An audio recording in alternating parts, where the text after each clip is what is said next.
Hamlet is often touted to be Shakespeare's greatest play, maybe even the greatest work in the English language. But it's a complex play with dozens of characters.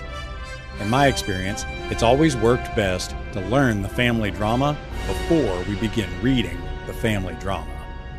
We begin in Denmark. Shakespeare moves his audience far away from jolly old England this time and sends us to the frozen north. The play is actually based on an ancient folk tale about a mad prince named Hamlet. You get it? Hamlet, Hamlet, similar sounding names.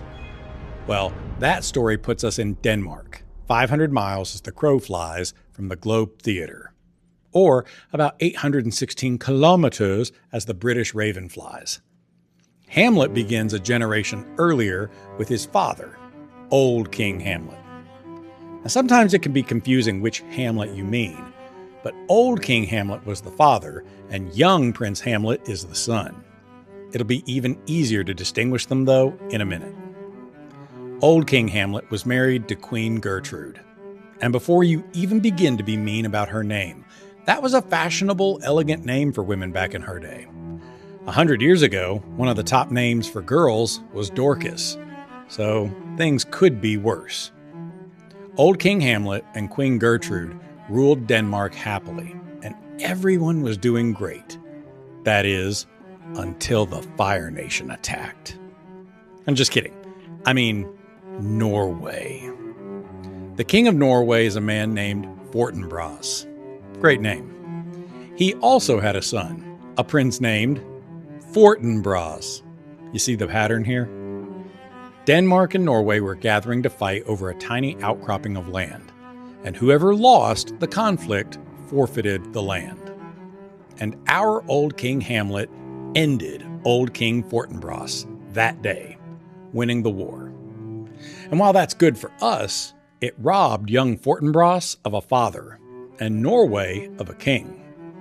In fact, they decide to hand the crown instead to his uncle, a character we only know as Old Uncle Norway. But actions have consequences, and boys robbed of their fathers often grow up to be men set on revenge.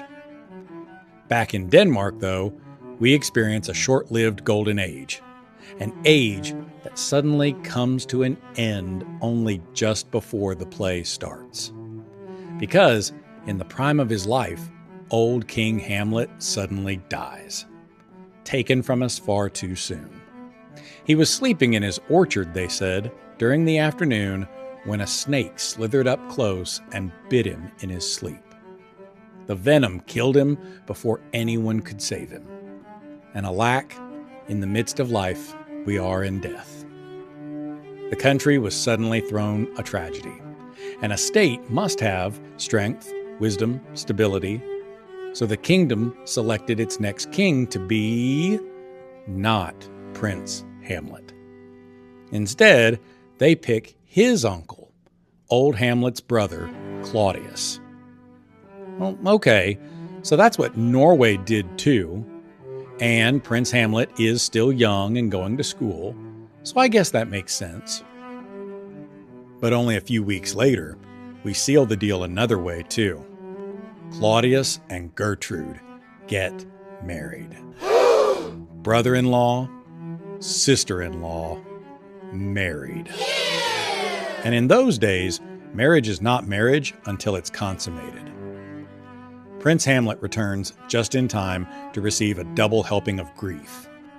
Not only has he lost his father, his icon, the guy he wanted to grow up and be like, but also his mother is running off to marry his uncle, his father's brother. That's going to make Claudius his stepfather uncle. Funkle. Step-funkle. It's easy to see why the Prince of Denmark wears black all the time. Hamlet's in mourning, sure, but the kid is probably feeling some heavy grief, disgust, resentment, like a whole 5-act play full of issues. We also need to get to know some of the other aides and folks, like Polonius. Polonius is Claudius's ally. How exactly they know each other is unclear, But Polonius is closely trusted by Claudius to be his spy master, watching everything that goes on at court, listening to the gossip of all the little birds that are willing to tweet their secrets, always watching, always listening, always on the lookout for the truth that we hide from others. Everyone is gifted with a talent, I suppose, and Polonius is too. He has the gift of gab. I mean, talking and talking and talking, while somehow saying less than other folks do who might only utter a phrase. Polonius has 2 children, a son and a daughter, Laertes and Ophelia. Laertes is like the Joe College of the Danish court. He's young, he's athletic, he's charming, good-looking, a great swordsman, a college student, and a dutiful son. Men want to be him, and women want to be with him. He's the guy that parents are always comparing you to. Why can't you be more like Laertes? Look at Laertes. And then there's his sister, Ophelia. Ophelia's a good girl too, someone who always does her best and tries to make her father proud. But everyone's got a few secrets, and Ophelia does too. You see, word's gotten round that Ophelia might just have a boyfriend. But maybe they are and maybe they aren't. Hamlet only just came back from college to attend the funeral, and now his mother's new wedding.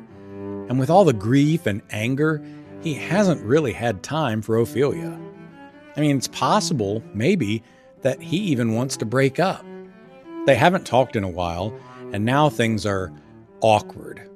I guess we'll leave that relationship marked, "It's complicated," for now. Finally, Hamlet has some friends that you're going to meet at court. First of all, his best friend, Horatio. Horatio is the wise one, a great student, a reader of all things, patient, logical. If Horatio says something is true, we're going to trust his judgment. And later, you meet 2 of Hamlet's childhood friends, guys we haven't seen since way back when. Rosencrantz and Guildenstern. Which one is which? It really doesn't matter. Everybody gets them confused, even the king and queen. Rosencrantz and Guildenstern always travel together, they speak together. It's like they're conjoined twins. Wherever there's one, you'll find the other. But Hamlet hasn't seen them since early childhood. So what are they doing here now? I'm sure it's not just coincidence.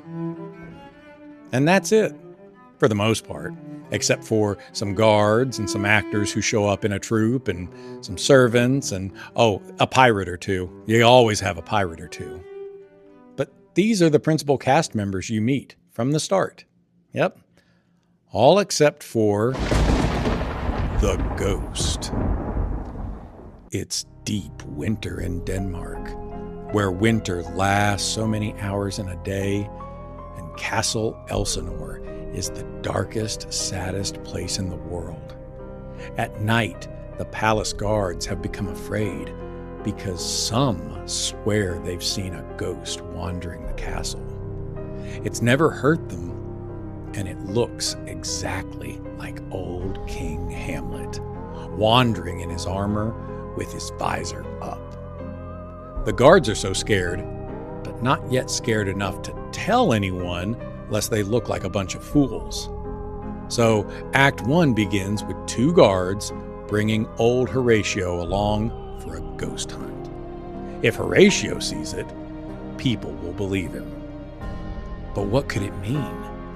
Ghosts appearing at times of civil unrest, national tragedy, social upheaval, that can't be a good sign for any of us. Is it buried treasure? Or is it unfinished business that brings the ghost back again and again at